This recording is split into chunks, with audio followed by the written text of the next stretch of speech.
Anti means against, biotic means life, means वो chemical that works against life. और कौन से life? Not the human being in case of disease causing microbe या harmful microbe, उनके against में जो chemical काम करे इनको हम लोग क्या बोलते हैं? एंटीबायोटिक लाइफ बोलते हैं। तो क्या सर ये ह्यूमंस के अगेंस्ट में काम नहीं करता है? तो नहीं सर, ये ह्यूमंस के अगेंस्ट में काम नहीं करता है, बल्कि काम करता है ह्यूमंस के फेवर में। तो इसलिए हम लोग क्या बोलेंगे? प्रोबायोटिक। अरे क्या बोलेंगे इसको? प्रोबायोटिक। और एंटीबायोटिक मतलब जो हार्मफुल माइक्रोब्स उनके अगेंस्ट में काम करेगा, इनको बोलेंगे हम लोग एंटीबायोटिक। फिर मैंने एक नेक्स्ट पॉइंट लिखा था आपको कि जो एंटीबायोटिक टर्म है, basically this term was coined bye एक साइंटिस्ट का नाम था सेलमैन वैक्समैन इन 1942। कब किया था?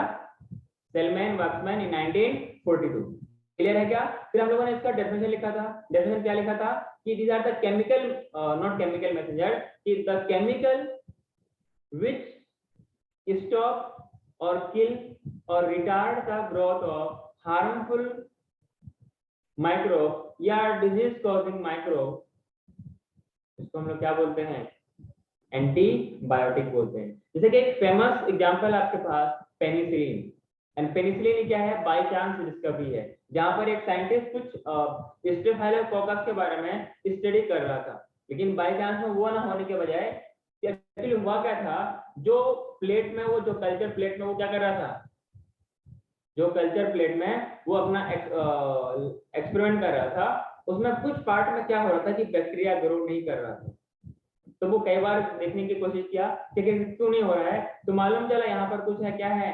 फंगस वगैरह है। क्या है? Penicillium notatum. वो केमिकल रिलीज करता है जिनकी वजह से माइक्रो बैक्टीरिया यहाँ पे ग्रोथ नहीं कर पा रहा है। इसीलिए क्या हुआ, यहाँ से मालूम चला कि हाँ, कुछ ना कुछ तो केमिकल है जो इस एरिया में जहां जहां पर फंगस है वहां पर बैक्टीरिया की ग्रोथ नहीं हो रही है। इसको हम लोग क्या बोलते हैं? एंटीबायोटिक बोलते हैं। क्लियर है? और ये जब पहले जो वर्ल्ड वार 2 वगैरह चल रहा था, तो उस टाइम ये इन एंटीबायोटिक्स का यूज काफी कुछ हुआ था वाउंड्स को हीलिंग करने में, क्योंकि अगर इन्फेक्शन वाउंड्स वगैरह होता है, कट लगती है, तो वहां पर इन्फेक्शन की चांसेस ज्यादा होती है, क्योंकि आपको पता है कि एटमॉस्फेयर में, ओपन एटमॉस्फेयर में बहुत सारे माइक्रोब्स वगैरह रहते हैं जो कि आपके हेल्थ के लिए हार्मफुल है और आपको नुकसान पहुंचा सकता है, आपको इन्फेक्शन कोज कर सकता है। आगे ना, तो ऐसे टाइम में क्या करते थे हम लोग? ऐसे एंटीबायोटिक यूज करते हैं ताकि उसका इन्फेक्शन को फर्दर स्प्रेड होने से रोके, और वहां पे जो माइक्रोब्स वगैरह अवेलेबल है उसको ग्रोथ ना करने दे, या हो गया है तो स्टॉप करे या फिर इसको किल कर दे। क्या इतनी बात सबको क्लियर है? Keep your camera on everyone. Hello, keep your camera on everyone. प्राण, तनुश्री।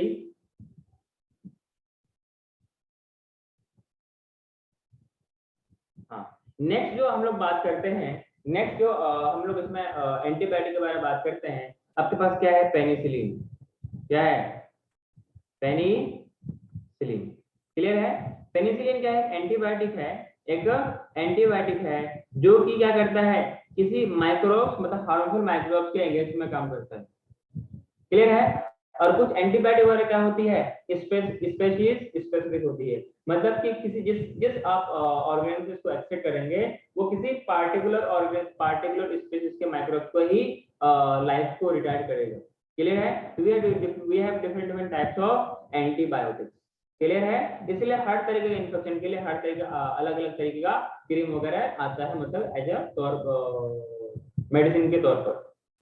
क्या इतनी बात आपको क्लियर है? अच्छा, पेनिसिलिन ये किसका योगदान था, किसका कंट्रीब्यूशन था, बताइए। Hello,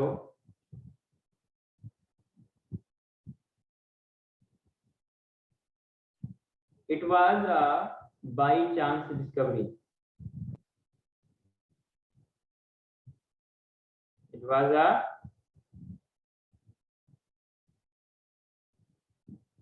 bye chance discovery.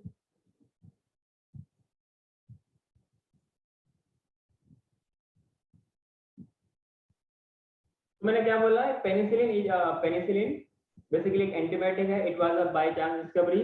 और ये जो पेनिसिलिन डिस्कवर हुआ था, करने वाला कौन था बताइए? Alexander Fleming. इसका मतलब क्या है by chance discovery? As I earlier explain that कि बाई चांस का मतलब ये हुआ कि हाँ, वो बेसिकली जो साइंटिस्ट था अलेक्जेंडर फ्लेमिंग, कौन था? अलेक्जेंडर फ्लेमिंग जो ये साइंटिस्ट था, ये स्टेफाइलोकोकस बैक्टीरिया, इनको एक प्लेट में, इसको हम लोग बोलते हैं पेट्री डिश। क्या बोलते हैं उसको?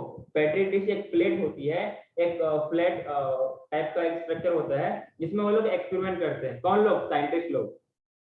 ओके तो सर। स्टेफाइलोकोकस वगैरह उस प्लेट में वो ग्रो करवा रहा था। उसका इंटेंशन ये था नहीं कि वो पेनिसिलिन को डिस्कवरी कर रहा है, क्लियर है? लेकिन क्या हुआ कि हाँ। जब वो इसको एक्सपेरिमेंट को कर रहा था, वो प्लेट को अच्छे से साफ नहीं कर पाया, क्योंकि किसी वजह से या फिर किसी तरीके से वहां पर कुछ जो फंगस है पेनिसिलियम नोटेटम, इनका कुछ ना कुछ पार्ट रह गया होगा, ये अच्छे से साफ नहीं हुआ था। ये जब रह जाएगा, वो अपने बॉडी केमिकल तो रिलीज करेगा। इनके केमिकल के रिलीज करने की वजह से इन खास एरियाज में बैक्टीरिया की ग्रोथ नहीं हो पा रही थी, क्लियर है?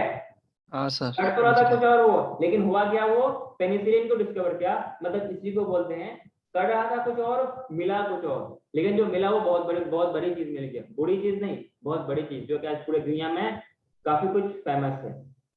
समझ में आ रहा है? हाँ सर समझ गया। हाँ, इसी को बोलते हैं बाई चांस का मतलब कर रहे थे कुछ और, मिल गया कुछ और। Okay sir. सबको क्लियर है?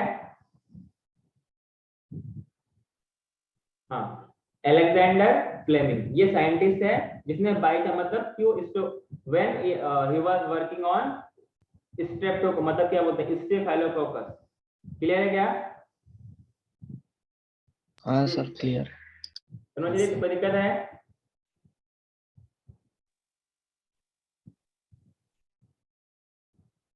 आवाज नहीं है। हाँ, तो it was a by chance discovery and it was discovered by Alexander Fleming. Clear है? खास तौर से बैक्टीरिया के लिए है, और बैक्टीरिया के ग्रोथ को रोकेगा, या फिर उसको किल मार देगा, या फिर उसको स्टॉप करेगा। क्लियर है? अच्छा अच्छा, फंगस को हम लोग मोल्ड वगैरह भी बोलते हैं क्या? तो मोल्ड को बोलते हैं Penicillium notatum, from Penicillium notatum.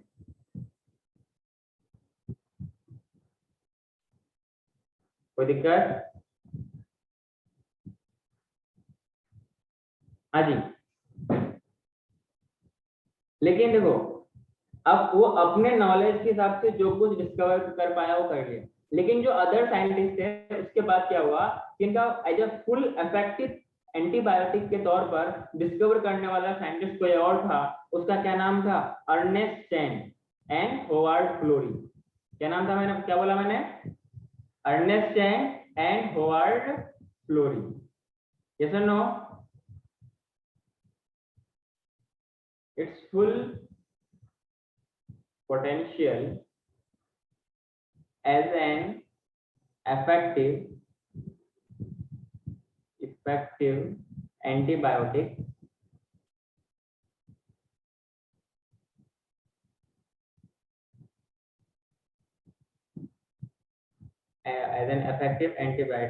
was discovered by, या we can say not discover, क्योंकि डिस्कवर तो कर चुका है। कौन?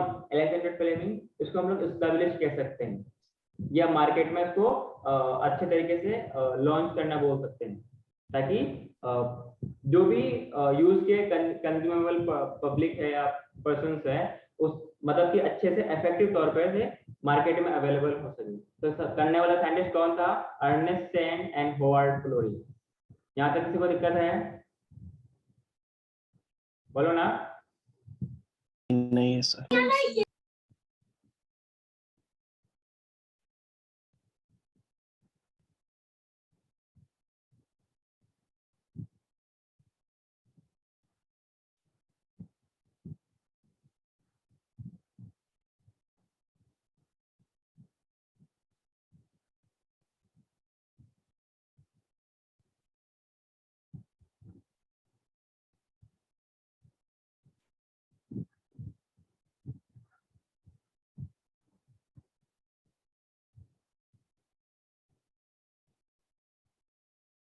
दिस एंटीबायोटिक, मैंने कहा कि वर्ल्ड वार जो वगैरह उस टाइम पहले टाइम में हुआ करता था, उस टाइम में ये काफी इसका यूज हुआ था, क्योंकि उसमें बहुत सारे इंजरी वगैरह हुआ होगा।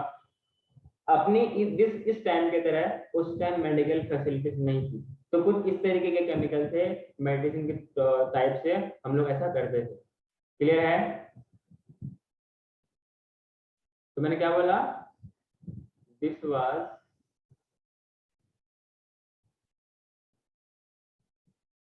extensively used to treat American soldiers.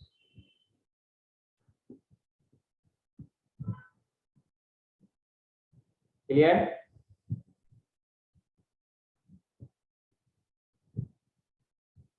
Which was wounded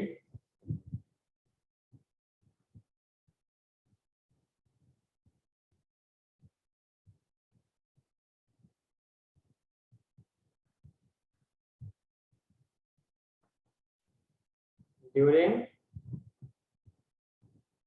World War II. Clear है?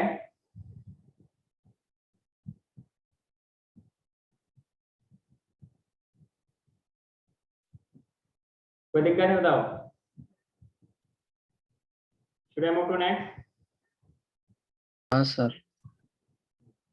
अच्छा, इसी उनके एक्टिविटी के लिए, इन्हीं उसके योगदान के लिए, इन्हीं कंट्रीब्यूशन के लिए जो आपके पास साइंटिस्ट है, Alexander Fleming, Ernest Chain, Howard Florey, इन तीनों को क्या मिला? नोबेल प्राइज मिला। इसलिए उनको they are awarded with Nobel prize in 1945। Clear है? तो नेक्स्ट पॉइंट लिखेगा। तो ऐसा आपको सवाल बन सकता है कि वो कौन कौन से साइंटिस्ट थे जो पेनिसिलिन, मतलब जो पेनिसिलिन है एंटीबायोटिक, इनके फुल इफेक्टिव या एज ए एंटीबायोटिक के तौर पर ये कौन कौन से साइंटिस्ट का कंट्रीब्यूशन है, या इनको अवार्ड किनको अवार्ड मिला था। फिर अवार्ड वाला सवाल तो नहीं पूछेगा, लेकिन दो स्टेटमेंट को कंबाइन करके इस तरीके से सवाल पूछ सकता है कि which of the following is true, या कुछ स्टेटमेंट दे देगा, how many of the following are true और फॉल्स, करेक्ट और इनकरेक्ट, इस तरीके से सवाल पूछेगा। क्लियर है? So for this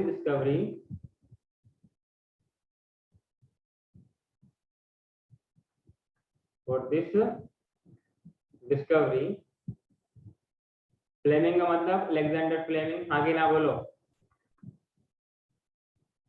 और कौन था? होवार्ड, ये आपका हम लोग वो करते हैं ना, Ernest Chain and Flores.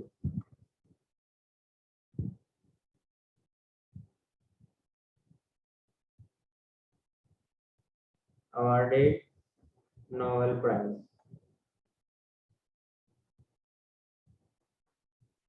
in 1945.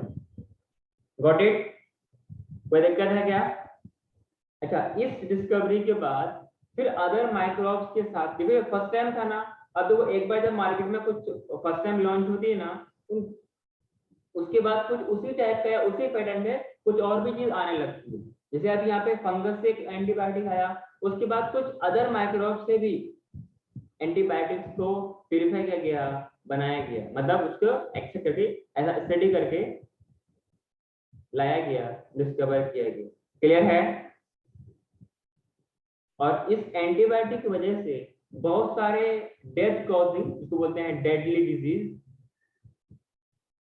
को हम लोग कंट्रोल करते हैं। क्लियर है क्या? जैसे कि पहले प्लेग वगैरह बहुत हुआ करता था, PLAGUE, that is caused by कुछ एक वायरस होता है जो कि रेड के थ्रू होती है। समझे क्या?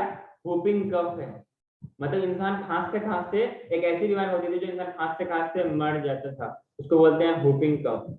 या इसका दूसरा नाम होता है काली खांसी। एक होता है डिप्थेरिया, इसको बोलते हैं गाल घोटू, क्या बोलते हैं, गाल घोटू बोलते हैं, क्या बोलते हैं, गाल घोटू, काली खांसी। और एक होता है लेप्रोसी, इसको बोलते हैं कुष्ठ रोग। मतलब नाउडेज इन डिजीज का जो नंबर है बहुत कम है।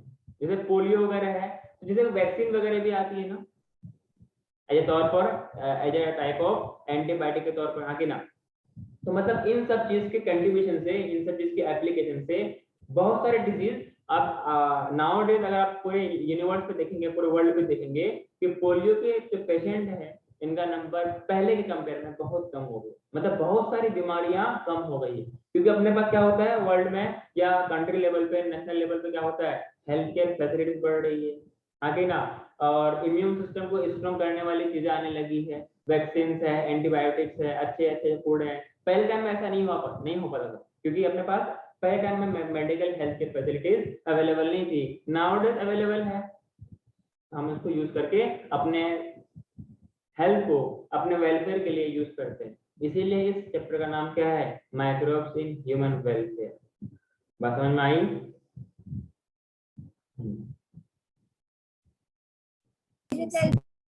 हाँ, so write down next.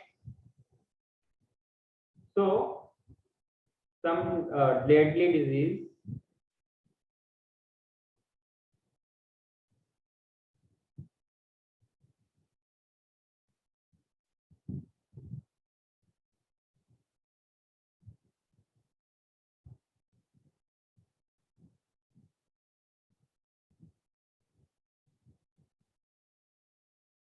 are controlled, such as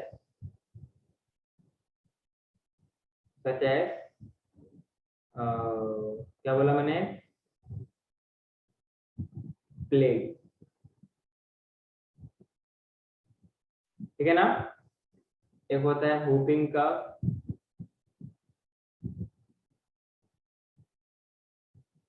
whooping cough को बोलते हैं काली खांसी, काली खांसी। दूसरा आपके पास क्या है, डिप्थेरिया,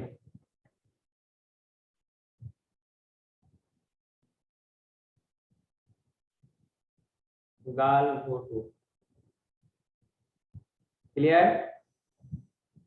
अगला है आपके पास लेप्रोसी, लेप्रोसी को बोलते हैं कुष्ठ रोग। हाँ जी, जिनकी वजह से पूरे वर्ल्ड में मिलियंस ऑफ पीपल को किल जिनकी वजह से लोग मर जाते थे। नाउ इन सब की वजह से जो डेथ वो कम हो गई, क्योंकि इनको कंट्रोल कर लिया गया, क्योंकि इनके खिलाफ क्या अपने पास क्या अवेलेबल हो गए, एंटीबायोटिक हो गए। क्लियर है? So nowadays we can say that the world without antibiotic is not possible. Yes? मतलब अपना मेन यहाँ पे तवज्जो, मेन अपना फोकस क्या है कि अपने इम्यून सिस्टम को स्ट्रॉन्ग कराया जाए। अगर आपका इम्यून सिस्टम स्ट्रॉन्ग है तो क्या आपको कोई हार्डली मतलब नॉर्मल तरीके से कोई डिजीज आसानी से हो सकता है क्या?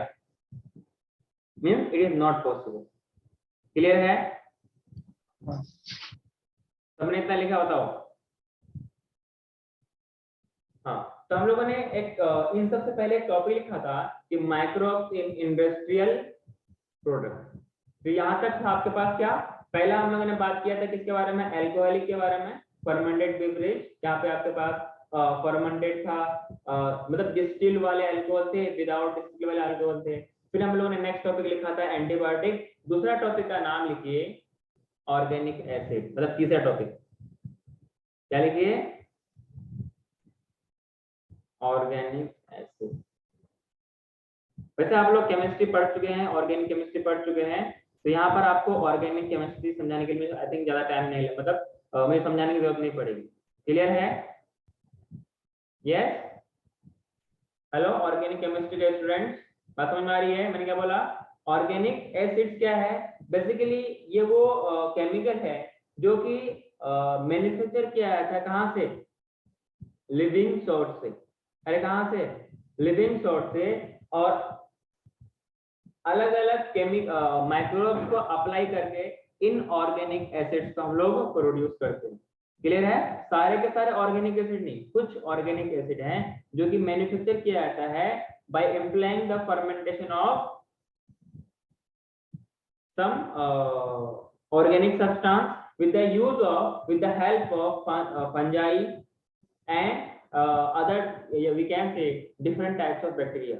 तो इन सब के यूज से ऐसा करते हैं। क्लियर है क्या? समझ में आ रही है? कोई दिक्कत है? देखो जो बोलना है मुंह पे बोलो, समझ रहे हो ना? जो बोलना है मुंह पे बोलो, मियां मिट्टू बोलने की जरूरत नहीं है। अगर अच्छा लगता है तो दैट इज गुड, नहीं लगता है तो भी अच्छी बात है। पीठ पीछे बोलने की ना अच्छा नहीं लगता है ना, फिर आपकी भी वैल्यू खराब होती है। जो बोलना है अच्छा लगे तो बोलो, समझ में आया तो बोलो, नहीं आया तो बोलो, ये दोबारा समझना है तो भी मैं कर सकता हूँ ना। Because we are here for you and for your betterness, आपकी बर्बादी के लिए नहीं। क्लियर है क्या? हाँ, तो मैंने बोला ऑर्गेनिक एसिड, जैसे कुछ आपके पास बैक्टीरिया है, जैसे आपके पास कुछ फंगस वगैरह है, इनसे हम लोग ऑर्गेनिक एसिड बनाते हैं। क्लियर है? तो आपको एक सिंपल सा एक चार्ट बना लो, हाँ तो ठीक रहेगा। ठीक है?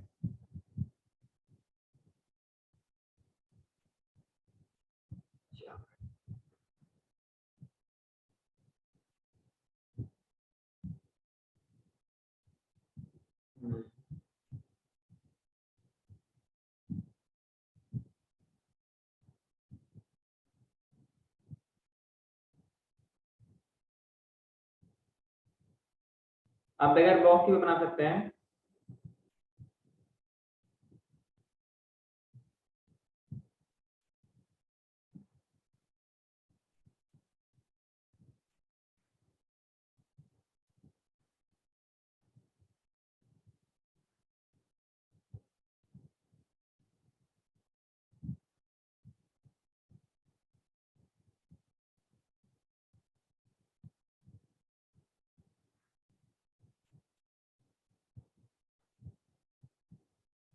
यहाँ पे लिखिएगा ऑर्गेनिक एसिड,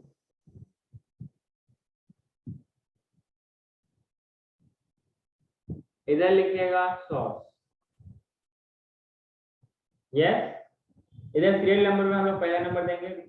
4 टाइप्स की बात करेंगे यहाँ पर हम लोग, ये तो 4 टाइप्स। इसमें हम लोग पहला बात करेंगे, पहला ऑर्गेनिक एसिड में है सिट्रिक एसिड बोलो या साइट्रिक एसिड बोलो। स्पेलिंग चेक कर लेना कहीं पे कोई गड़बड़ तो नहीं है। अरे हाँ कि ना, सिट्रिक एसिड और साइट्रिक एसिड, बाद में कमियां निकालने से बेहतर है सामने और मुंह पे कह दिया। ठीक है? हाँ, तो मैंने बोला सिट्रिक एसिड या citric acid, this is basically this citric acid is produced by fungus. कौन होता है इसके लिए जिम्मेदार? अरे बोलो ना, कौन होता है जिम्मेदार इसके लिए? फंगस। अरे क्या होता है?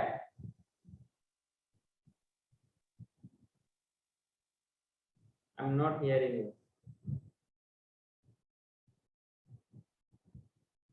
इसका नाम है एस्परजिलस नाइगर।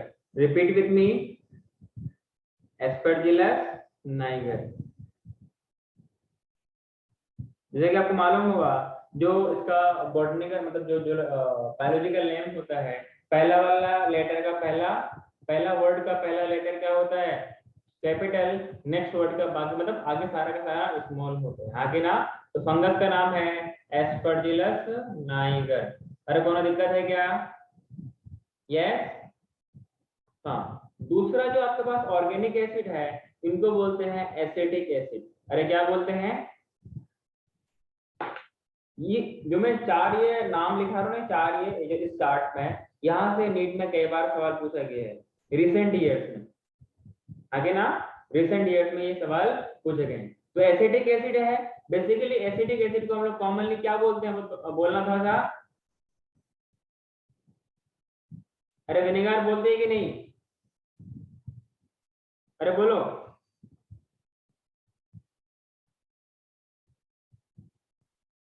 और जो साइड, अच्छा, इन सब का यूज भी अलग अलग जगह होती है।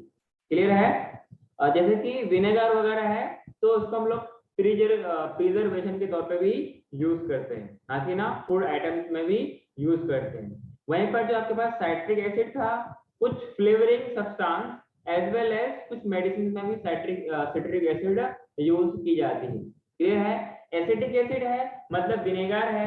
Basically this is caused by, ये इनके लिए हम लोग एक माइक्रोब यूज करते हैं, है कि है कौन से ग्रुप में, वो बैक्टीरिया है। क्या है? बैक्टीरियम है। नाम है एसिटोबैक्टर एसिटी, एसिटोबैक्टर एसिटी। पता है याद करने का सिंपल सिंपल सा तरीका, सिर्फ आपको ऊपर वाला नाम अलग अलग दिख रहा होगा, मतलब कुछ मैचिंग नहीं दिख रहा होगा। सिट्रिक एसिड है एस्परजिलस नाइगर,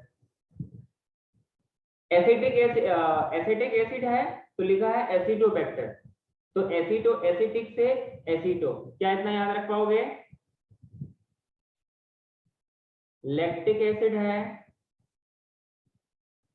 इसके लिए जो रिस्पॉन्सिबल है वो बैक्टीरिया है। कौन है? और लैक्टिक एसिड, तनुश्री आप बताएंगी कि जो लैक्टिक एसिड है ये कौन प्रोड्यूस करता है?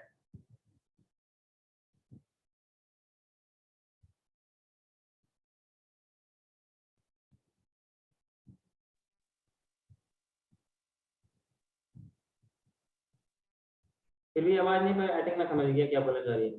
That is lactobacillus, am I right? ये तो बोला था।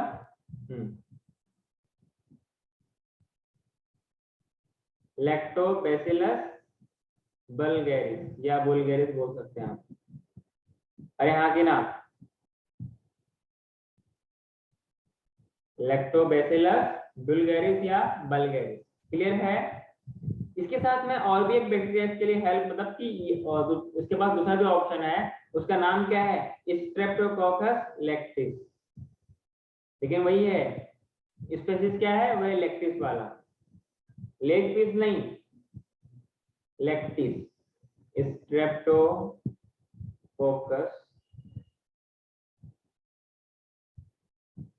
लैक्टिस। लास्ट वाला है इसको बोलते हैं ब्यूटायरिक एसिड। ब्यूटायरिक एसिड है, ऑर्गेनिज्म कौन सा है? बैक्टीरिया है। क्या है? बैक्टीरिया है। नाम है क्लोस्ट्रीडियम ब्यूटाइलिकम। एक मिनट, अभी इसको नीचे वाला नहीं लिखेगा, ब्यूटाइलिकम।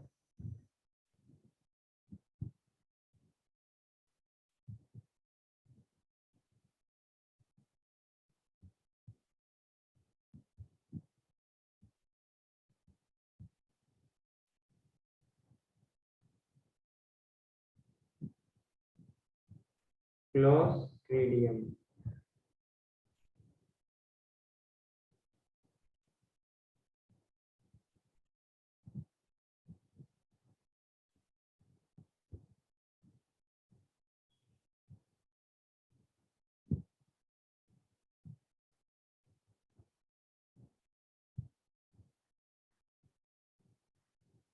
हाँ सही लिखा है, क्लोस्ट्रीडियम ब्यूटाइलिकम। आगे ना,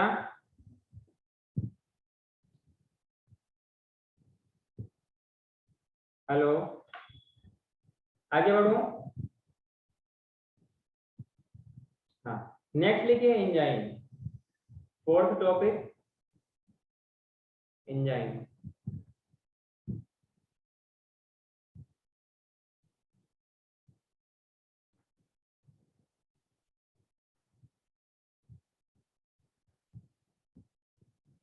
एंजाइम, एंजाइम वैसे मैंने आपको बहुत अच्छे से बताया था एंजाइम क्या होती है, बताइए, बिना टाइम वेस्ट के बताएंगे। सारी बात मैं समझ नहीं सकता ना, इशारों मतलब वो एक्टिविटी से आवाज भी आनी चाहिए, बताइए। चलो कोई बात नहीं।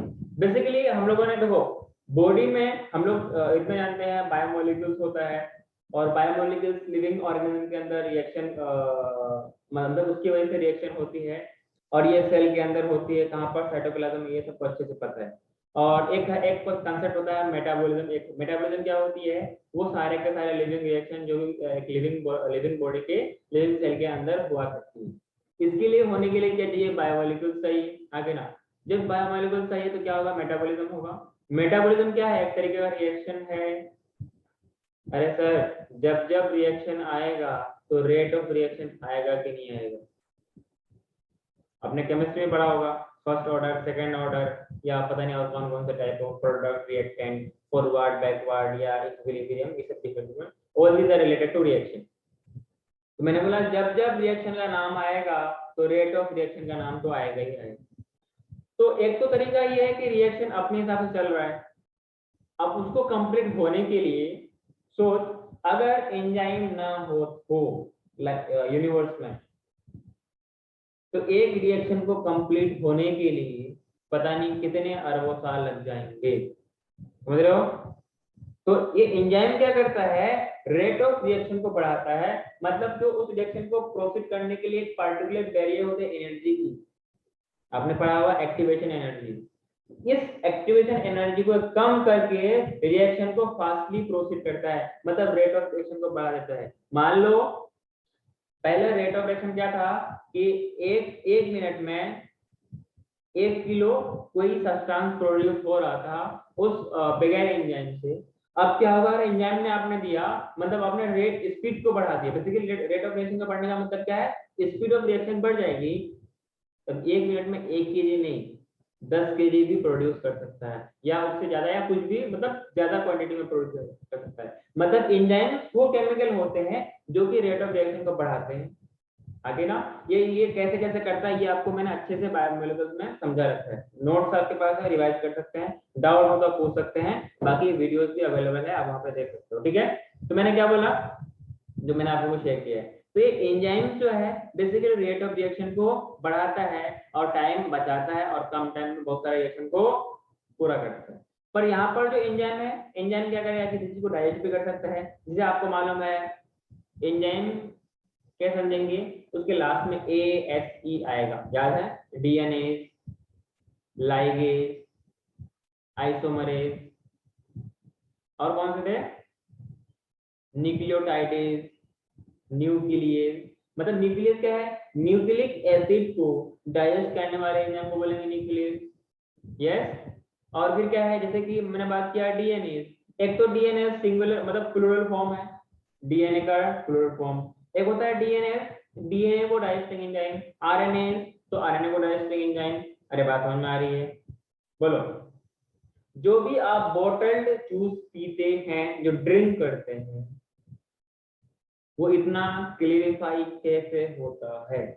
कुछ ना कुछ फ्रूट के सब्सटेंस तो इस्तेमाल होता होगा ना,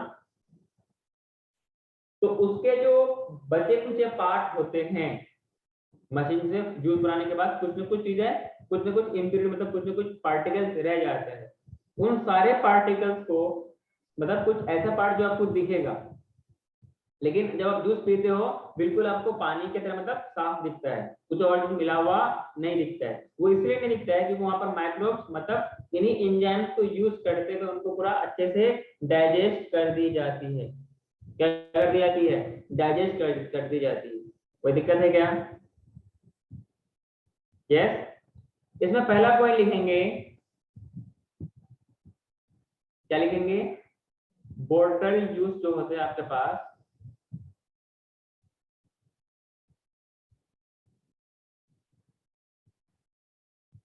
are clarified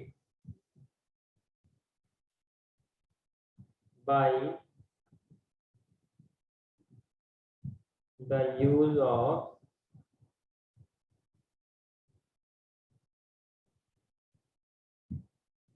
pectinase, protease, आगे ना, पेक्टिनेज, प्रोटीज। बात समझ में आ रही है? इसको आप पहला नंबर देके लिख लो। दूसरा नंबर देना, लिखना स्ट्रेप्टोकाइनेज। स्ट्रेप्टोकाइनेज, या इसको हम लोग दूसरा नाम क्या बोल सकते हैं? टिश्यू प्लाज्मिनोजन,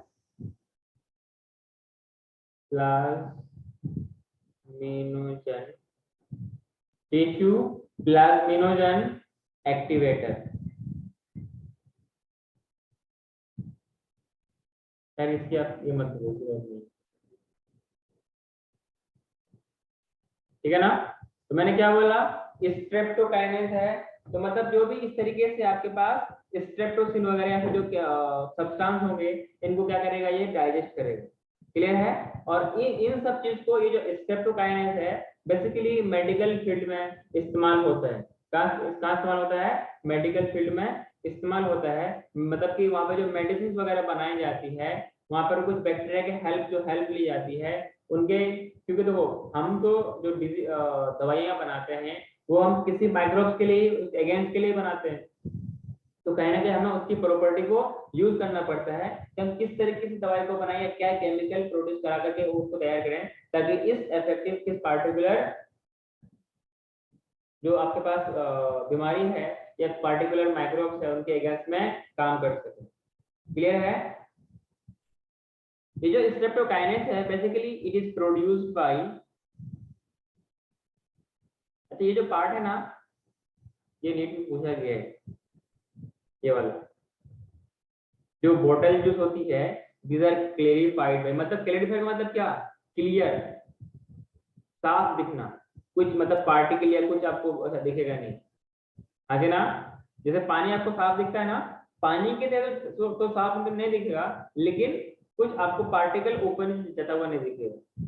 जैसे मान लिया अगर मैंगो का जूस का, मैंगो अगर फ्रूटी है, तो कुछ ना कुछ मैंगो का पार्ट यूज किया गया होगा, तो जब यूज करेगा जूस तो कुछ ना कुछ, जब आप लोग घर में जूस बनाते हो तो कुछ ना कुछ चीजें रहती है ना, बड़ी बड़ी सी पार्टी, बड़े साइज की, तो उन सबको ये डाइजेस्ट करता है कौन, ये एंजाइम, नाम क्या है, पेक्टिनेज एंड प्रोटीज। क्लियर।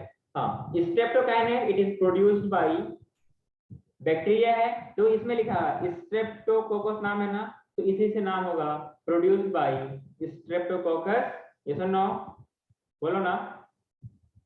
और ये स्ट्रेप्टोकोकस क्या है, बैक्टीरिया है। अरे हाँ बोलो, कोई दिक्कत है, स्ट्रेप्टोकोकस, और इसमें कुछ हम लोग मॉडिफिकेशन करते हैं, तब ये बनता है streptokinase, and basically and this Streptococcus is modified by genetic engineering, आगे ना, मॉडिफाइड बाय, जैसे आपने नाम सुना होगा ना, जीएमओ, मैंने कई बार नाम लिया है, आई थिंक आपने जेनेटिक्स में भी नाम सुना होगा, जीएमओ। क्या मैंने ही पढ़ाया था कहाँ पर, माइक्रोब्स एंड ह्यूमन वाले जब बोर्ड लेक्चर में, कि जेनेटिकली हम लोग ऑर्गेनिज्म को मॉडिफाई करते हैं ताकि हम लोग अपने बेनिफिट के लिए ज्यादा से ज्यादा कॉमर्शियल लेवल पे उसको यूज कर सके। क्लियर। तो मैंने बोला स्ट्रेप्टोकाइनेस नाम, देखो ये अगर आप इसको याद करने लग जाओ तो फिर आपको हर चीज याद करना पड़ेगा। सिंपल सा है स्ट्रेप्टोकाइनेस, कहीं ना कहीं अगर आपको ये बैक्टीरिया का नाम पता है कि स्ट्रेप्टोकोकस बैक्टीरिया है, तो शेप कौन सा है, कोकी वाला, आगे ना। तो ये स्ट्रेप्टोकोकस बैक्टीरिया से प्रोड्यूस हुआ है, एंजाइम का नाम है स्ट्रेप्टोकाइनेस। क्लियर है। Produced by streptococcus, modified by genetic engineering, क्या बनेगा वहां से, streptokinase. Yes, modified by genetic engineering, आगे ना।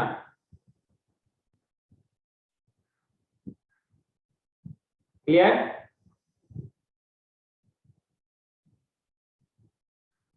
अच्छा सर, इसका यूज क्या होता है आपने बताया नहीं। जो ब्लड वगैरह में क्लोट्स वगैरह होते हैं, ब्लड वगैरह में क्लोट होता है, बोलते हैं इन क्लोट को बोलते हैं क्लोट बस्टर, क्या बोलते हैं उनको, छोटे छोटे क्लोट ड्यूरिंग ऑपरेशन वगैरह के टाइम या फिर किसी भी टाइम ऐसा अगर बनता है, तो इनको क्लियर करने के लिए हम लोग एंजाइम यूज करते हैं स्ट्रेप्टोकाइनेस, ताकि उन क्लोट्स को रिमूव कर सके, कहां से, के ब्लड वेसल्स से। क्लियर है। खास तौर से ये क्लोट वहां पे होती है ना, देख, जब जब ब्लड ऑक्सीजन के कांटेक्ट में आता है, व्हाट आई सेड, जब जब ब्लड ऑक्सीजन के कांटेक्ट में आता है तब तक वो क्लोट करेगा। क्लियर है क्या। हाँ, तो जो पर्सन जिसके पास क्या हुआ है, इनकी इंजरी हुई है, मतलब इनका ऑपरेशन हुआ है, तो कुछ ना कुछ पार्ट जो ब्लड है वो उसको क्या बोलते हैं, क्लोट हुआ होगा। अगर वो रह जाएगा तो बहुत परेशानी कोज करेगा, बहुत प्रॉब्लम कोज करेगा, आगे ना। इसलिए कभी भी अगर इंजरी होता है, कहीं जगह चोट लगता है, तो आपका पेरेंट्स या डॉक्टर ये ध्यान देते हैं कि ब्लड अंदर क्लोट होके तो नहीं है, ब्लड बह जाए, that is much more better कि ब्लड अंदर जम के रह जाए। अगर रह गया तो बहुत प्रॉब्लम कोज कर सकता है, या कर नहीं सकता है, करता है। क्लियर है? खून की भरपाई तो हो सकती है, पर वो प्रॉब्लम जो पेन देगा, वो प्रॉब्लम कोज करेगा, उसकी भरपाई अपने पास नहीं होती। क्लियर है?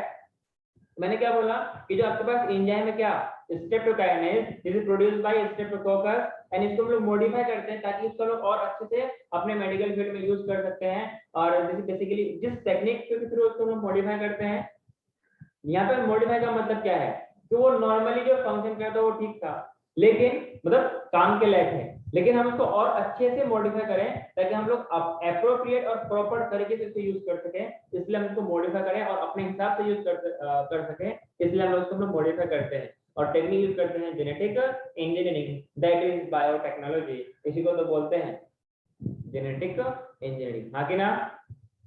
अरे बोलो, कोई दिक्कत? used to remove clot buster. Clear? From blood vessels. From blood vessels. कोई दिक्कत है? Used to remove clot buster from the blood vessels. Clear है? अरे बोलो ना।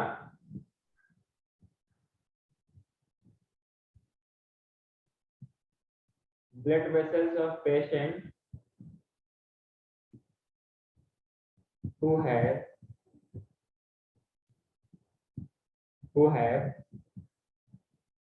undergone myocardial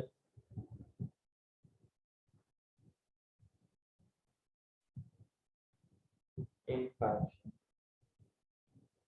यहाँ पे इंफेक्शन नहीं है, इंफाक्शन है, ठीक है?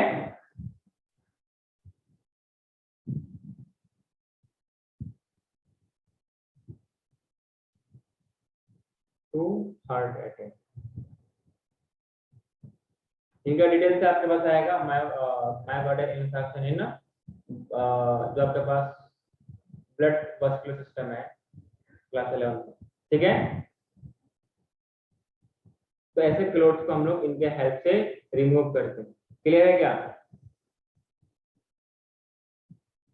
Should I move to next? Should I move to next?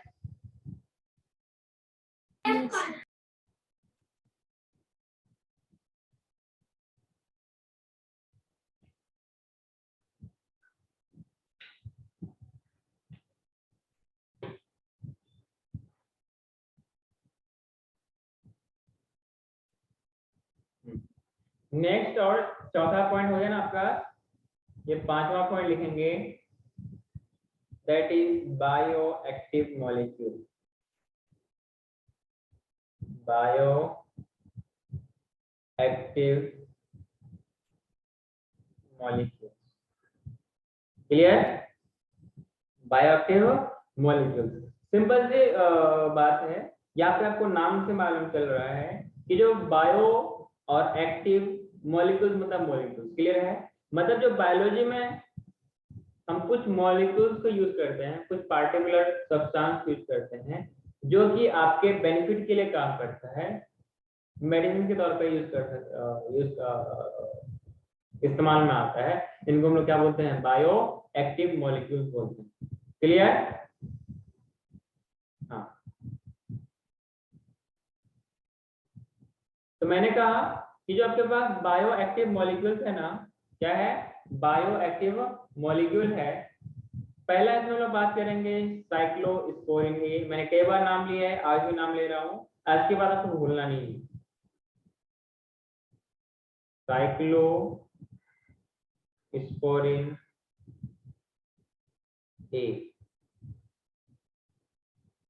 Clear? Cyclosporin A basically एक मॉलिक्यूल है जो कि काम करता है इम्यूनो सप्रेसिव एजेंट के तौर पर। फॉर एग्जांपल हम चाहते हैं कि फॉर एग्जांपल अगर कोई डॉक्टर है, क्लियर है, जैसे मान लो आपस में एक डॉक्टर है, वो चाहे मतलब वो चाहता है कि मतलब कोई पेशेंट है जिनका ऑपरेशन करना है, क्या डायरेक्टली उसको बॉडी में चीरफाड़ करना शुरू कर देगा, कट लगाना शुरू कर देगा? या मान लो दांत को ही उखाड़ना है, तो क्या उसको मान लो दांत में कुछ प्रॉब्लम है, उसको अगर वहीं पे रहने दिया तो उसको बहुत ज्यादा और आगे चल के प्रॉब्लम होगा। तो बेहतर है उस दांत को रिमूव कर दिया जाए। तो क्या डायरेक्ट ऐसे ही निकाल दोगे आप उसके टीथ को उखाड़ दोगे, या फिर उसके लिए क्या करोगे? प्रॉपर तरीका है कि आप उसको पहले बेहोश करोगे, क्लियर है, तब जाके उसको पेन, ताकि उसको पेन ना हो सके, इसलिए उसको आप क्या करोगे? पहले बेहोश करोगे। मतलब इसके इम्यूनो सप्रेसिव जो आपका जो इम्यून सिस्टम है उसको सप्रेस करके, मतलब उसको बेहोश करके आप उसको यूज कर सके ना। या फिर ऐसा है जिनका ऑर्गन ट्रांसप्लांटेशन हुआ है, क्या हुआ है? ऑर्गन ट्रांसप्लांटेशन हुआ है, तो उसके चांसेस होता है, हमने पढ़ा था ह्यूमन हेल्थ एंड डिजीज में, सेल मीडिएटेड इम्यूनिटी, जो कि रिस्पॉन्सिबल है ऑर्गन ट्रांसप्लांटेशन में, ऑर्गन ट्रांसप्लांटेड ऑर्गन को रिजेक्ट करने में। तो टाइम टू टाइम उनको क्या लेना पड़ता है? इम्यूनो सप्रेसिव एजेंट लेना पड़ता है। क्लियर है? मतलब पहला लिखेंगे use as an immunosuppressive agent, ठीक है, immuno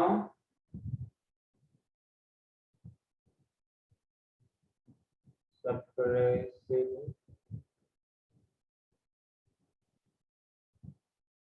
use an immunosuppressive agent in organ transplanted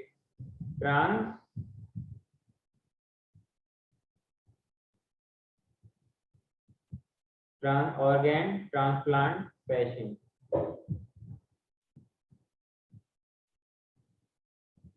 अरे कोई दिक्कत है? अच्छा, एक इंपॉर्टेंट सवाल और पूछा जाता है यहाँ पर, सर वो क्या है कि ये कौन इसको प्रोड्यूस करता है, किस काम के लिए? तो सर इम्यूनो सप्रेसिव एजेंट है, इम्यून को सप्रेस करने के लिए।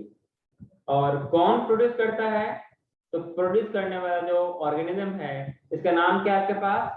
और ये पता है क्या कौन से ग्रुप में? अच्छा, कभी तो डायरेक्ट नाम पूछ लेगा, लेकिन ये भी सवाल बन सकता है कि क्या है, बैक्टीरिया है, वायरस या फंगस है? तो basically it is fungus. Basically क्या है? ये एक फंगस है और नाम क्या है? ट्राइकोडर्मा। क्या नाम है? Trichoderma polysporum.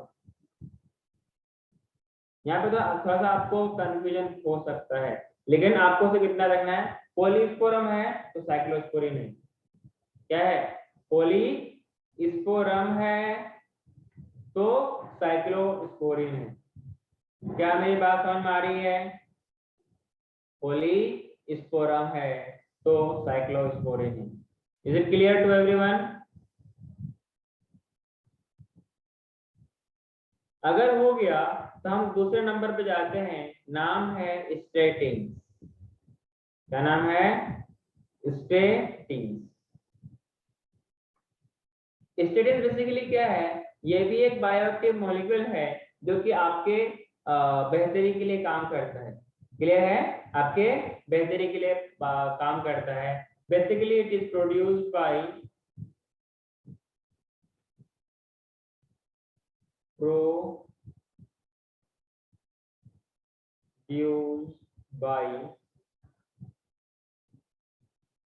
क्या नाम क्या है? मोनेस्कस परफ्यूरस।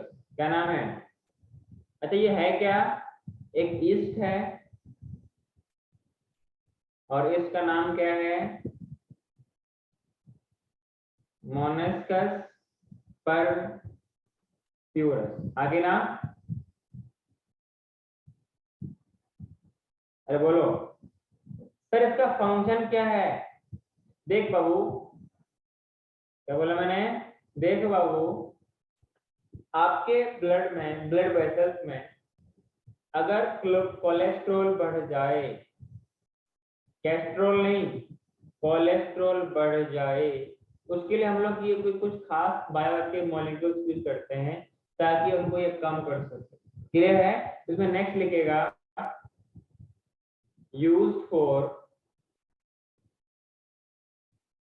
ऐसा लिखिए, used as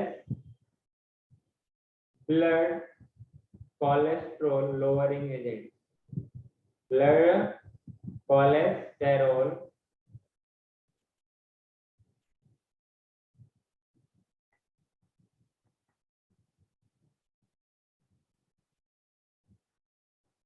blood cholesterol lowering agent. Clear है? अच्छा, तो ये कैसे काम करेगा? सर ये कैसे काम करेगा? देखो, जो कोलेस्ट्रॉल को बनाने वाली सिस्टम रिस्पॉन्सिबल होगी, जो कोलेस्ट्रॉल को बनाने वाली चीज होगी आपके बॉडी के अंदर, उसको बनने से ही रोक देगा। अरे बोलो ना, उसको इनहिबिट कर देगा, तो क्या कोलेस्ट्रॉल बनेगा? So it will act as cholesterol lowering agent. Clear है?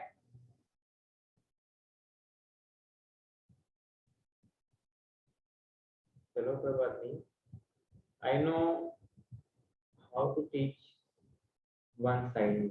Clear? Without getting any response. तो मैंने बोला use as blood cholesterol lowering agent, ठीक है? और ये स्टडी, ठीक है, तो serves as bioactive molecule plus produced by इस Monascus purpureus and works as blood cholesterol lowering agent, and ऐसा लिखिए एक्ट बाय इनहिबिटिंग। क्या बोला मैंने? ऐसा लिखे competitively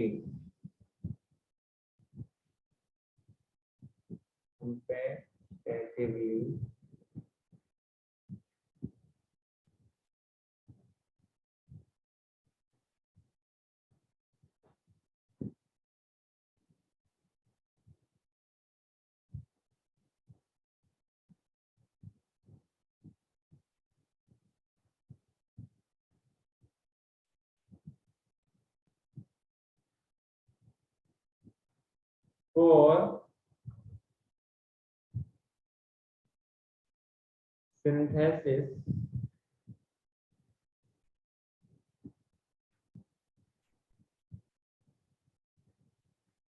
of cholesterol.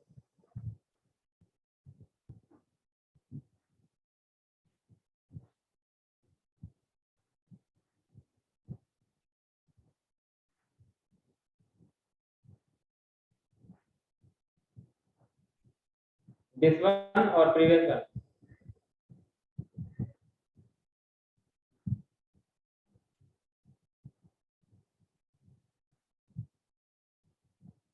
मतलब जो एंजाइम कोलेस्ट्रॉल को बनाता है उसके उसी को इनहिबिट करेगा, जिनकी वजह से बन ही नहीं पाएगा। अरे बोलो, क्लियर इतना है सबको?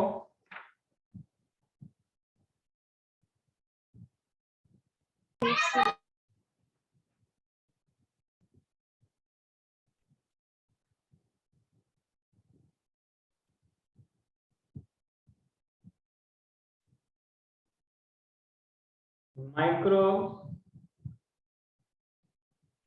as biocontrol agent.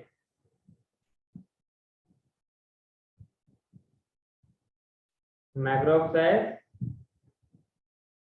biocontrol agent. Clear? तो बायो कंट्रोल का मतलब क्या है? बेसिकली जो हम लोग फार्मिंग वगैरह करते हैं, क्लियर है, तो उसमें एक आजकल के डेट में, मतलब आजकल के पहले से भी एक प्रॉब्लम रहती है कि जो पेस्ट वगैरह, मतलब पेस्ट वगैरह होते हैं, कोलगेट वाला पेस्ट नहीं, जो आपके फार्मिंग प्रोडक्ट्स को, जो आपके कल्टीवेशन को आपके फार्मिंग को डिस्ट्रॉय करता है। कुछ कुछ मतलब अनवांटेड प्लांट्स जो है जिसको लोग वीड्स बोलते हैं, ये सारा चीज, कुछ इंसेक्ट वगैरह होते हैं, मतलब वो सारा का सारा चीज जो आपके फसल को, आपके प्लांट्स को, आपके क्रॉप को डिस्ट्रॉय करता है, तो उनको रोकने के लिए अलग अलग mechanism with the help of genetic engineering we have different different types of क्या एजेंट। और इसी कंट्रोल करने, क्योंकि हमने फार्मिंग को मतलब बायो से रिलेटेड है, मतलब लाइफ से रिलेटेड है, इसलिए क्या बोलते हैं, माइक्रो बायो मतलब बायो कंट्रोल एजेंट बोलते हैं, जिनमें हम लोग माइक्रोब्स को यूज करते हैं। क्लियर है? कैसे यूज करते हैं देखते हैं, ठीक है। तो पहले हम लोग ऐसा लिखेंगे, क्या लिखेंगे,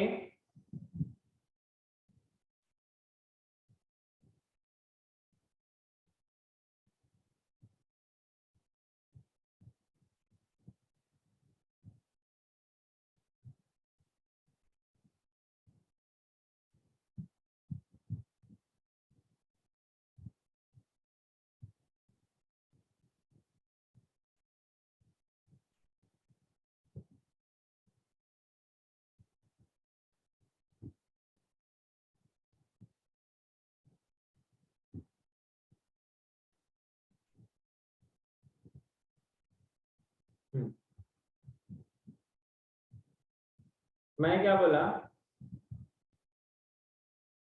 it refers to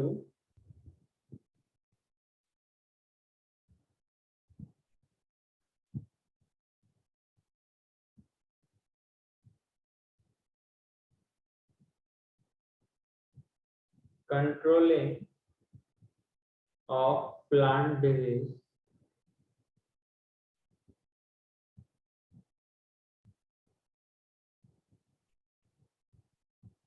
diseases and pests।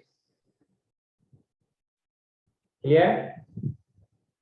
ताकि वो आपके फार्मिंग प्रोडक्ट्स को, आपके फसल को, आपके क्रॉप्स को डिस्ट्रॉय ना कर सके।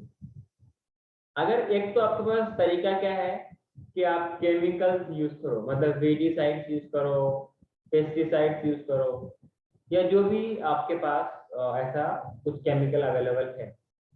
ऐसा यूज करने से आपने बचपन से पढ़ते आ रहे, क्लास 7 में पढ़ा होगा, क्लास 8 में पढ़ा होगा, क्लास 6 में पढ़ा होगा कि अगर फर्टिलाइजर को हम लोग केमिकल फर्टिलाइजर तो नहीं मैंने बोला, क्या बोला मैंने, पेस्टिसाइड्स को यूज करेंगे आप केमिकल वाले, मतलब पेस्टिसाइड केमिकल से ही होता है, तो सॉइल एरोजन की प्रॉब्लम होगा। क्लियर है? जो आप फूड प्रोडक्ट खाएंगे वो उतना अच्छा होगा नहीं, ये बात अलग है, आप डिजीज से कंट्रोल कर लोगे। दूसरा प्रॉब्लम क्या हो सकता है कि जो सॉइल की क्वालिटी है वो खराब होती जाएगी आगे ना, क्योंकि जितने भी आपके पास इंसेक्टिसाइड हो, या हर्बिसाइड हो, या वीडीसाइड हो, या पेस्टिसाइड, ये जितने भी सारे केमिकल्स है ना, ये सारे के सारे नॉन बायोडिग्रेडेबल होता है। ये सॉइल में एज इट इज स्टोर होती जाती और सॉइल को ये पॉल्यूट करता है। अरे हाँ कि ना, जो माइक्रोब्स, जो बेनिफिशियल माइक्रोब, जो फ्रेंडली माइक्रोब जो सॉइल पे रहते हैं, इनको भी डिस्ट्रॉय करेगा। क्लियर है? जो आप फूड प्रोडक्ट खाएंगे वो भी आप इन पेस्टिसाइड वाले खाएंगे। क्लियर है?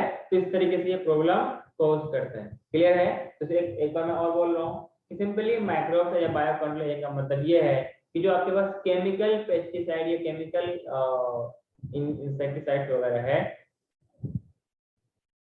इनको replacing by using of some biological organism, that is the microbe, to control the destruction or the disease and pest in plants।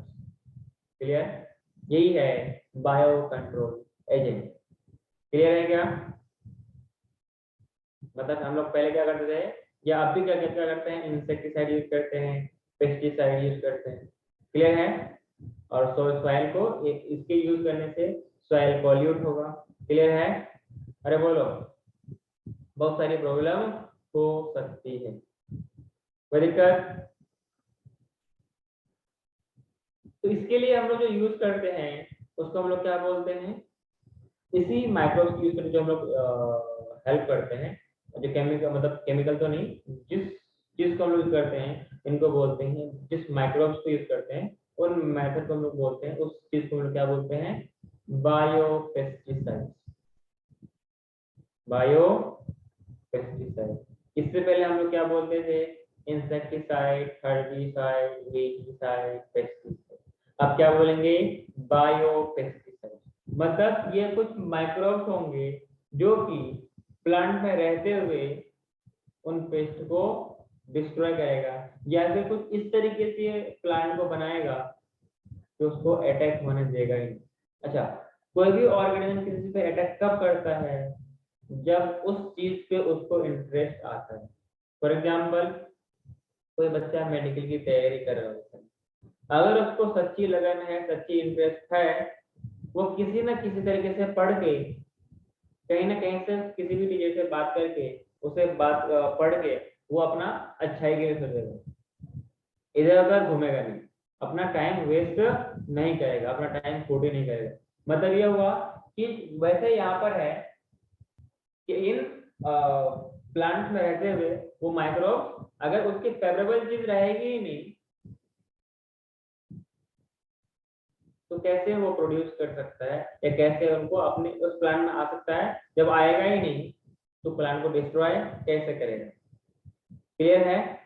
तो इसके लिए हम लोग पॉइंट लिखते हैं, क्या लिखेंगे point, the biological agent,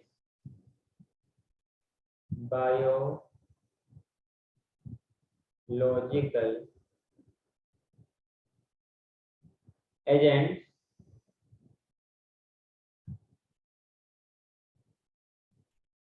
that are used for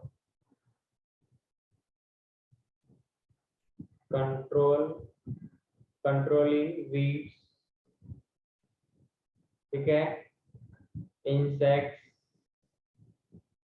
क्योंकि वीड्स में क्यों बोल रहा हूँ, देखो एक ऐसा प्लांट है, आई थिंक अभी उसका भी नाम मैं नाम भूल रहा हूँ उसका, एक ऐसा प्लांट है जहाँ पे ग्रो होने से उनके रूट्स में ना कुछ ऐसा पॉइजन निकलता है, अपने आसपास किसी जंगल को उगने नहीं देता है। समझ में आ रहा है क्या? ये मैं काफी टाइम पहले मैं पढ़ा था, मुझे भी याद है नहीं। ठीक है, तो biological agent that are used for controlling weeds, insect हो गया, एंड पेस्ट वगैरह। क्लियर है क्या? अरे बोलो, ऐसा बोला जाए, इंसेक्ट्स एंड पेस्ट।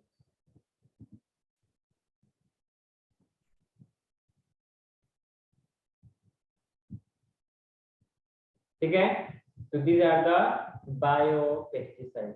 यहाँ पर कोई केमिकल का हम लोग यूज नहीं करेंगे। जिन ऑर्गेनिजम्स को हम लोग बायोपेस्टिसाइड्स के तौर पर यूज करते हैं, इसमें कुछ वायरसेस आता है, इट इंक्लूड्स कौन, बायोपेस्टिसाइड्स। मैंने क्या बोला, the micro organism that used as biopesticides, it includes viruses, bacteria,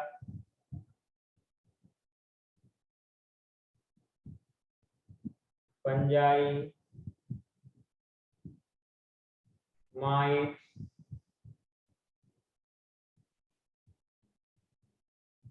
ठीक है।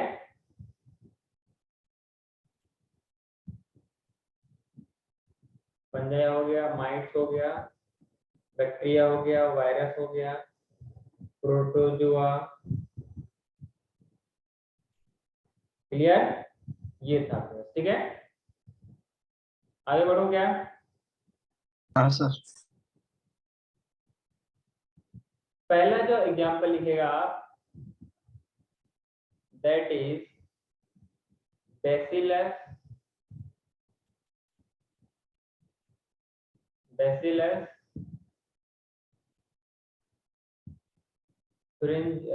thuringiensis।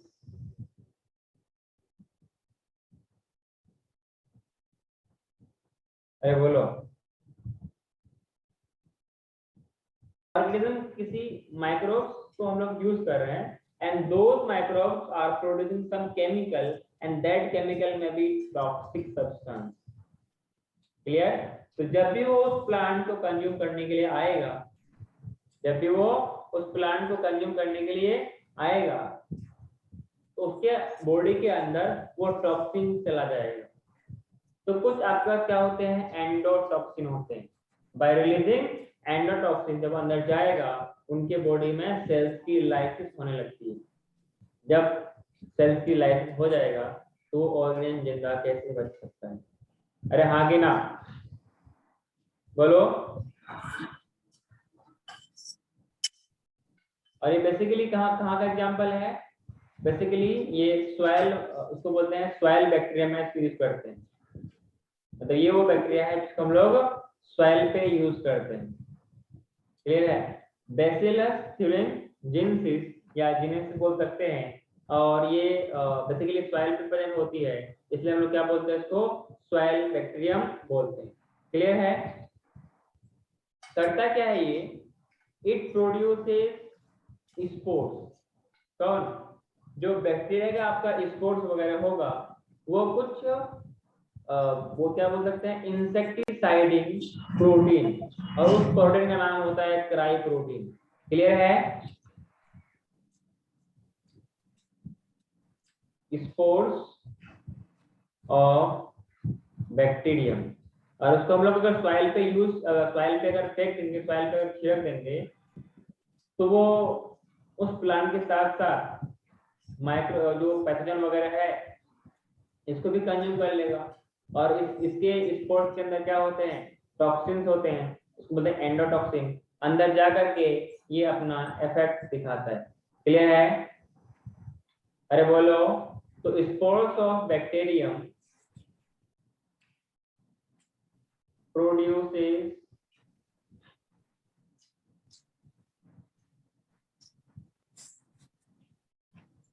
इंसेक्टिसाइडल, माइक ऑफ कीजिए, किसका माइक कौन है? Insecticidal cry protein. अरे हाँ कि ना?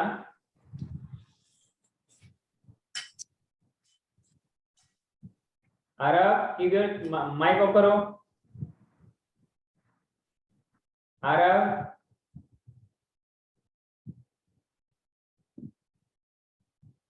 क्राई प्रोटीन, यही क्राई प्रोटीन होता है। यही क्या होता है, एक इंसेक्टिसाइड्स के तौर पे काम करता है। और जैसे इसको ये कंज्यूम करेगा अंदर जाकर के उनके सेल्स को, उनके हर चीज क्या कर देगा, लाइसिस कर देगा।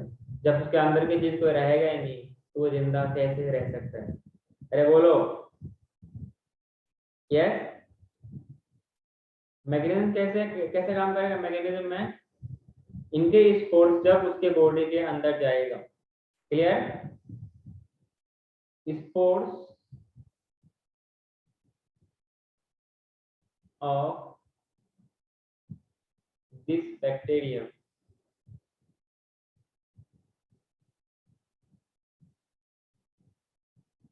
kill larva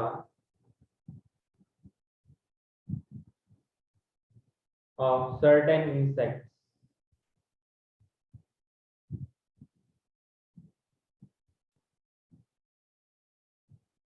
clear?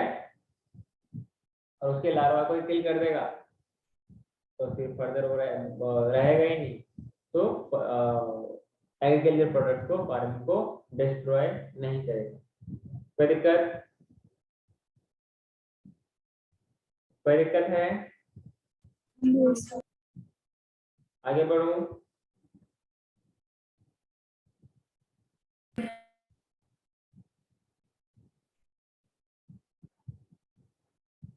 हाँ, जब हम लोग इस लेवल पे इसकी बात करते हैं तो कॉमर्शियल लेवल पे first of all insecticidal try protein के तौर पर इसी को यूज किया गया है।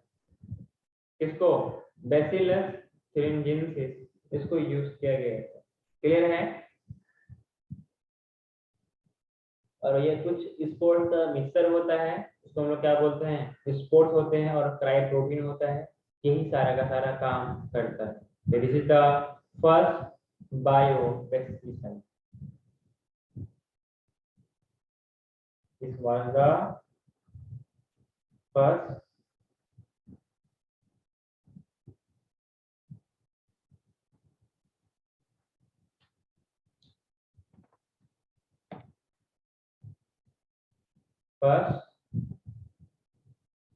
Bio pesticide. कोई दिक्कत?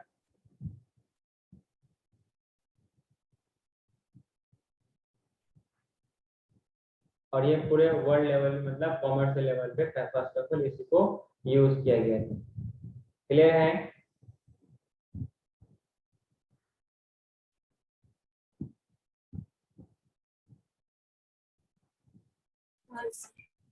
और इनको शॉर्ट में हम लोग बीटी भी बोलते हैं।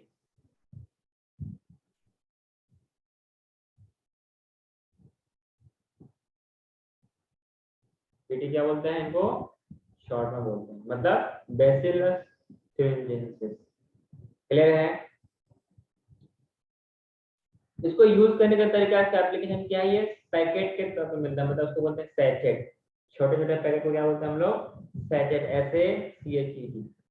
ये सैचेट में क्या होता है? ड्राइड स्पोर्ट्स होते हैं, जैसे आप कभी देखे होंगे फार्म मतलब खेत वगैरह में जाकर के अपने उन प्लांट्स में कुछ पर्सन क्या करते हैं मैनुअली, या फिर जो लार्ज स्केल में खेती होती है वो प्लेन से दी जाती है, या कुछ मैनुअली देते हैं। तो उसमें क्या करता है, कुछ एक टैंक होती है इसमें बहुत सारे केमिकल मतलब वो स्पोर्ट्स मिला मिला दिया जाता है, और उसको स्प्रे के रूप में, स्प्रे के थ्रू उसको पूरे खेत में फैला दिया जाता है। मतलब जो भी तरीका होता है वो करके, जब जो भी माइक्रोब्स वगैरह उसको कंज्यूम करेगा उसका वही हाल होगा जो सबका होता है। क्लियर है? मतलब सारे के सारे मर जाएंगे, और इस तरीके से वो क्रॉप को लॉस से डिस्ट्रक्शन से बचा लेगा।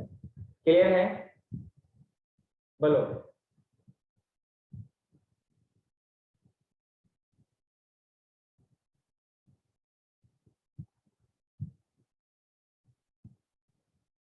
अच्छा, ये जो आपके पास बैसिलस thuringiensis है, तो जो जीन इसके लिए, जो इसका जीन है ना, जो कि ऐसा उसको क्राई प्रोटीन प्रोड्यूस करता है, अगर इसको हम लोग डायरेक्टली प्लांट में ही इसको इंट्रोड्यूस करा दिया जाए तो हम क्या बोल सकते हैं कि जो साइंटिस्ट वगैरह क्या करते हैं, बीटी मतलब बैसिलस thuringiensis टॉक्सिन जीन, जो टॉक्सिन, देखो टॉक्सिन को प्रोड्यूस करने वाले कुछ ना कुछ सर्टेन जीन्स होंगे जो कि टॉक्सिक सब्सटेंस को प्रोड्यूस करने के लिए रिस्पॉन्सिबल होंगे।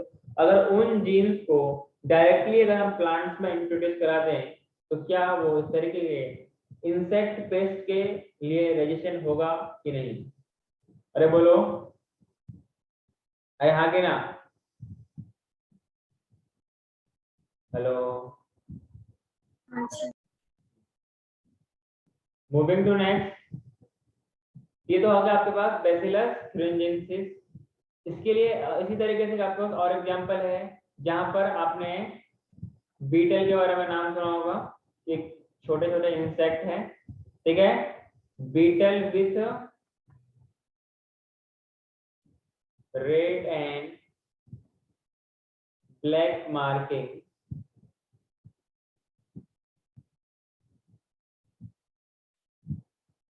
Black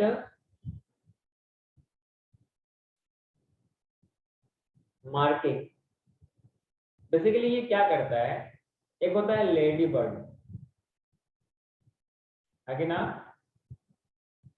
beetle with red and black marking, ladybird, they are useful to get rid of aphids। मतलब क्या समझ में आ रहा है? जो मैंने क्या बोला अभी, ये जो बीटल्स वगैरह हैं ये अलग अलग छोटे छोटे इंसेक्ट होते हैं, रेड कलर के और ब्लैक मतलब ब्लैक कलर के, मतलब छोटे को ब्लैक और रेड के डॉट्स या धब्बा टाइप का हम लोग बोल सकते हैं, या कुछ अलग अलग पैटर्न में कलर होती है ब्लैक एंड रेड में। क्लियर है?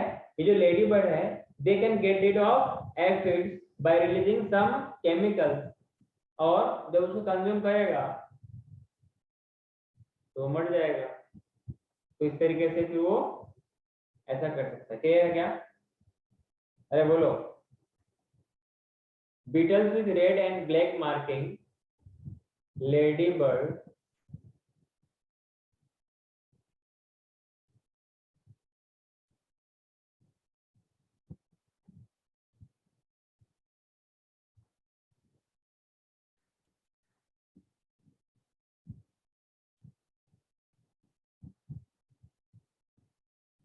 are used to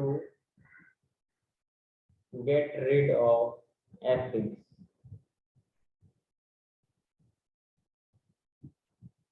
हाँ कि ना? यहाँ तक कोई दिक्कत है बताइए। जो ये बीटल्स है ना, बेसिकली ये कुछ इंसेक्ट ग्रुप में आते हैं जो अलग अलग मार्किंग के होते हैं। आप गूगल में सर्च कीजिएगा ना, एक छोटे से इंसेक्ट जो प्लांट पे रहते हैं। क्लियर है? और लेडी बर्ड क्या है? छोटा बर्ड, छोटी सी बर्ड होती है जो कि इन इंसेक्ट को कंज्यूम करती है। क्लियर है? तो इसी वजह से अगर वो उन इंसेक्ट को कंज्यूम कर लेगा तो इन एफिड से क्या वो छुटकारा पा सकता है कि नहीं? ठीक है। अगला आपके पास जो होता है वो क्या है? Dragon flies.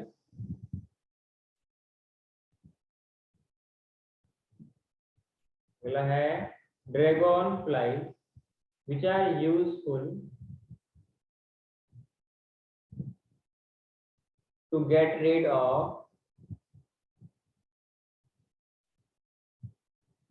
mosquitoes।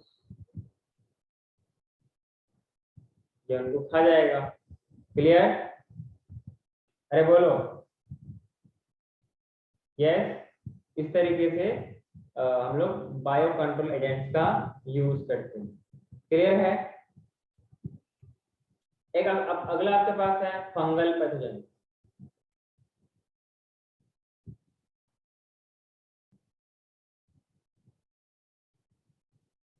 Fungal pathogen मतलब ये ऐसा डिजीज कॉजिंग माइक्रोब्स है जो कि फंगस ग्रुप से बिलोंग करता है, और इसलिए हम लोग क्या बोलते हैं? फंगल पैथोजन बोलते हैं। बेसिकली फंगल पैथोजन क्या है? Basically they are attractive biocontrol agents for weed control. जैसे कि